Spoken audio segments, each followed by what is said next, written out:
আজি বিশ্ব পৰিৱেশ দিৱস।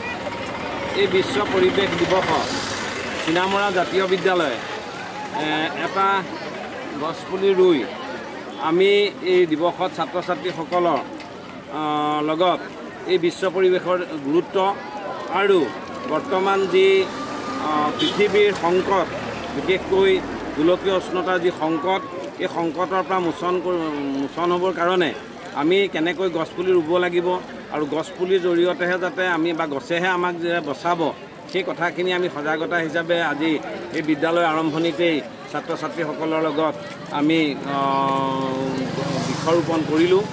এতিয়া ইয়াৰ পিছত যি সময়ত অন্য বিদ্যালয় বহুতত দেখিছোঁ যে ছাত্ৰ ছাত্ৰীসকলে বিদ্যালয়ত গছপুলি দিছে, আজি আমি ছাত্ৰ ছাত্ৰীসকলক গছপুলি দিম। আচলতে বিদ্যালয়ৰ পৰা আমি ছাত্ৰ ছাত্ৰীসকলক গছপুলি দি তেওঁলোকে ঘৰত যে গছপুলি ৰুব লাগে আৰু প্ৰত্যেকেই যদি এজোপা এজোপা গছ প্ৰত্যেক বছৰেই যদি এনেকৈ লালন পালন কৰে, তেতিয়াহ'লে আমাৰ পৃথিৱীখন সেউজময় হৈ থাকিব আৰু যি গোলকীয় উষ্ণতা, সেই উষ্ণতাৰ প্ৰভাৱ কমি থাকিব, তাকে আমি কামনা কৰিছোঁ। আৰু সেয়েহে আমি সকলো বিদ্যালয়ৰ শৈক্ষিক অধ্যক্ষ অমৰজ্যোতি শৰ্মা, অধ্যক্ষা অন্তৰা শইকীয়া কাকতি, প্ৰধান শিক্ষয়িত্ৰী বন্তি বৰা মহন্ত, বাকী সকলো শিক্ষক শিক্ষয়িত্ৰী আৰু ছাত্ৰ ছাত্ৰী সকলো ইয়াত আৰু অভিভাৱকো আমি ইয়াত ঐক্যবদ্ধ হৈ এই কাৰ্যসূচী ৰূপায়ণ কৰিলোঁ আৰু সকলোকে এই বিশ্ব পৰিৱেশ দিৱসৰ শুভেচ্ছা জ্ঞাপন কৰিলোঁ। ধন্যবাদ।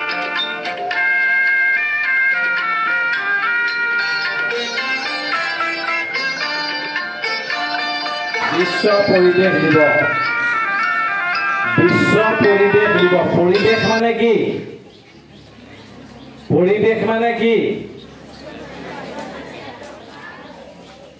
আমাৰ চাৰিওফালে থকা গছ গছনি, নদ নদী, পৰ্বত পাহাৰ, জীৱ জন্তু, চৰাই চিৰিকটি, পোক পৰুৱা, বন জংঘল, গাড়ী মটৰ, ঘৰ দুৱাৰ, এই সকলোকে কি বুলি কয়? কিন্তু এই পৰিৱেশৰ আটাইতকৈ ডাঙৰ অংগটো হ'ল মানুহ। এইকাৰণে মানুহ পৰিৱেশ গছ গছনিয়ে বিনষ্ট কৰিছে নে মানুহে বিনষ্ট কৰিছে? সেইকাৰণে মানুহ ঠিক হলেহে পৰিৱেশ ঠিক হ'ব। অৰ্থাৎ মই নিজে ঠিক হ'ব লাগিব, তাৰ পিছতহে পৰিৱেশ ঠিক হ'ব। আমি যদি কাগজৰ টুকুৰা, পলিথিন, কিবা কিবি জংঘল বা কিবা কিবি কৰি থওঁ ঘৰখন বা বিদ্যালয়খন, তেতিয়াহ'লে সেই পৰিৱেশটো সেই কাগজ টুকুৰাই বা পলিথিনৰ বেগটোৱে অনিষ্ট কৰা নাই। কোনে অনিষ্ট কৰিছে? আমি, মানুহে, মই। এইকাৰণে যদি মই ঠিক হওঁ, অৰ্থাৎ ব্যক্তিগতভাৱে যদি তোমালোক প্ৰত্যেকেই ঠিক হোৱা, তোমালোকৰ মা দেউতা ঠিক হয়, তেতিয়াহ'লে সকলো পৰিৱেশ ঠিক হৈ যাব। এতিয়া এফালে আমি গছ ৰুইছো, আনফালে গছ কাটিছে। আজি উন্নয়নৰ নামত গছ কাটিছে, আজি ৰাস্তা পদূলি বনোৱাৰ নামত গছ কাটিছে, আজি ঘৰ দুৱাৰ বনোৱাৰ নামত গছ কাটিছে, আজি ব্যাপকভাৱে অন্যান্য কিবা কিবি কাৰণত অভাৰব্ৰিজ বনোৱাৰ কাৰণে গছ কাটিছে। এই গছ কাটি কি কৰিছে? আমাৰ পৰিৱেশটো বিনষ্ট কৰিছে।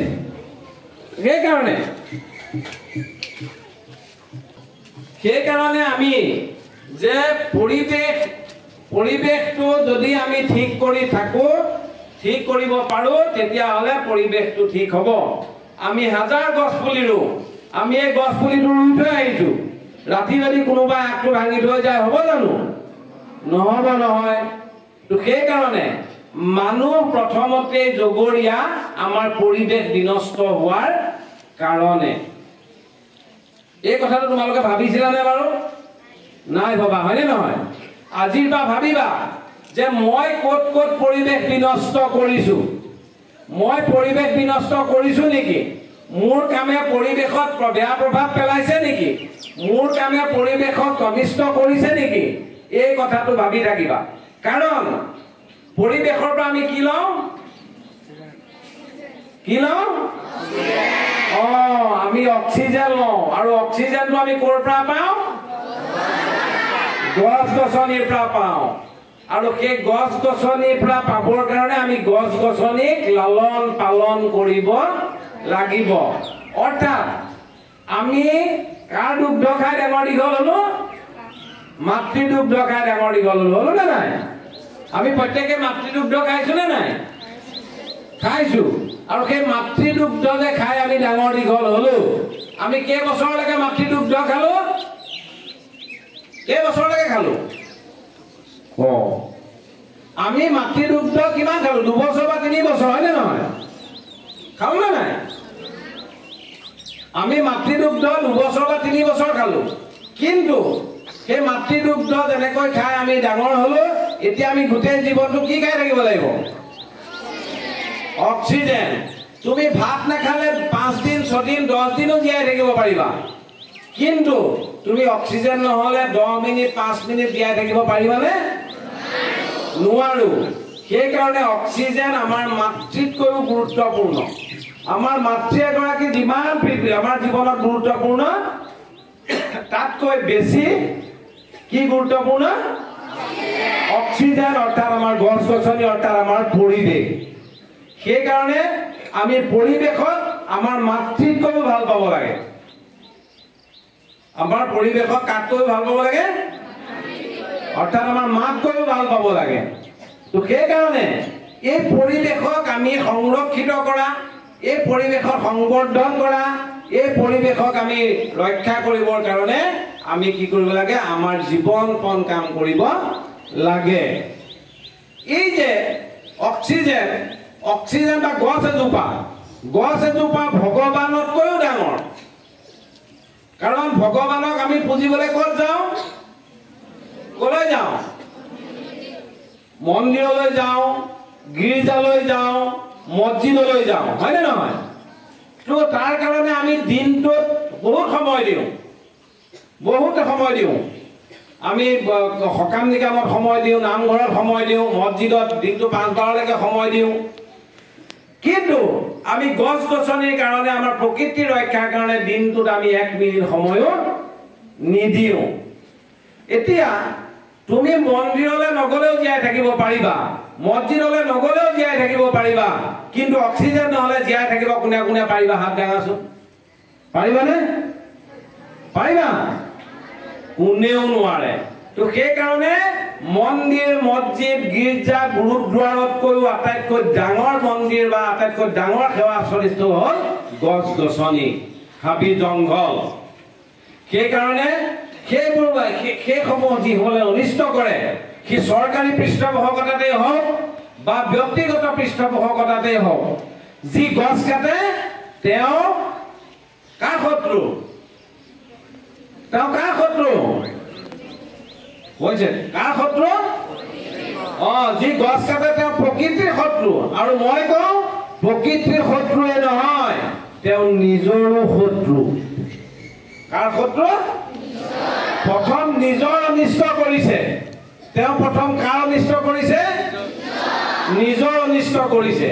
তো সেইকাৰণে আমি প্ৰথম গছ পুলি আজি বিশ্ব পৰিৱেশ দিৱস, এই বিশ্ব পৰিৱেশ দিৱসত বহুতে আনুষ্ঠানিকতাৰ কাৰণে গছ পুলি ৰুইছে, কিন্তু চিনামৰা জাতীয় বিদ্যালয়ে কি কৰিছো? আমি প্ৰত্যেকটো জন্মদিনত তোমালোকে একোটা গছ পুলি ৰুইছেগে নাই? গছ পুলি আমি উপহাৰ দিছো, বিদ্যালয়ৰ পৰা তোমালোকক গছ পুলি উপহাৰ দিছো, আৰু সেই গছ পুলি তোমালোকে ঘৰত ৰুইছাগে। আজি বহুতে আমাৰ পৰা গছ পুলি লৈছে, আমি গছ পুলি লোৱা নাই। আজি আমি তোমালোকক গছ পুলি দিম, আৰু তোমালোকে এটুকৈ কি কৰিবাগে? ঘৰত আজি ৰুবাগে।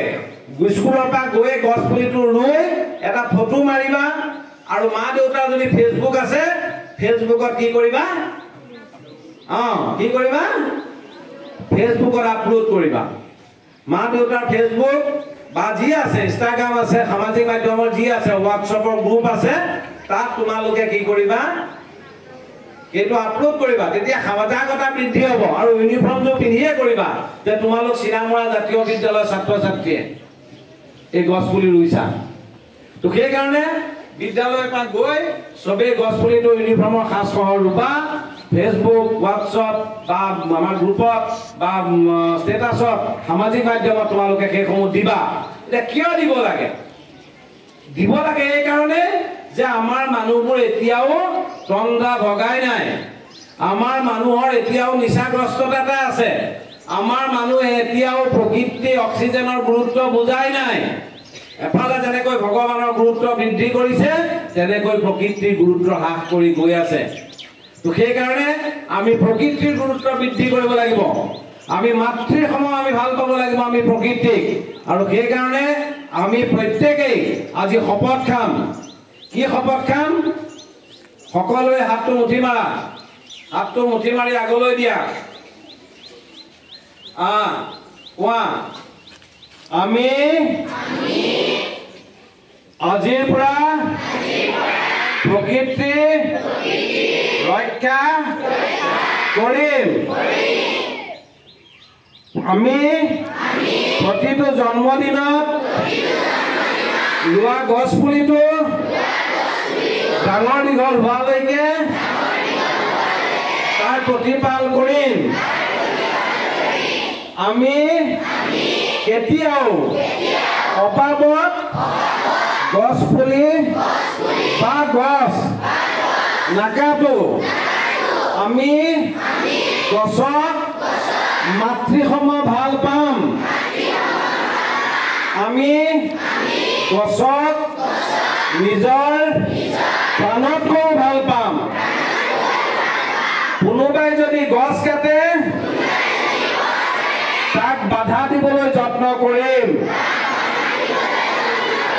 আমি প্ৰকৃতি ৰক্ষা কৰিম আমি গছক ৰক্ষা কৰিম আমি গোলকীয় উষ্ণতা হ্ৰাস কৰিম আমি আজি 2025 চনৰ 5 জুনৰ দিনা এই শপত বাক্য পাঠ কৰিলো এয়াই হৈছে আমাৰ শপত আৰু আমি এই শপত ৰক্ষা কৰিম আৰু তোমালোক প্ৰত্যেকেই ভালকৈ থাকা কেতিয়াও আমাৰ অক্সিজেন কম নহওক কেতিয়াও আমাৰ বতৰ বেয়া হৈ নাযাওক তোমালোকৰ সকলোৰে ভৱিষ্যতটো উজ্জ্বল হৈ থাকক তোমালোকে ভৱিষ্যতটো সংৰক্ষিত হওক তাৰ কামনাৰে আজি 5 জুনৰ এই 5 জুনৰ বাবে তোমালোকক শুভেচ্ছা জনাইছো অভিনন্দন জনাইছো তোমালোকৰ ভাল হওক ধন্যবাদ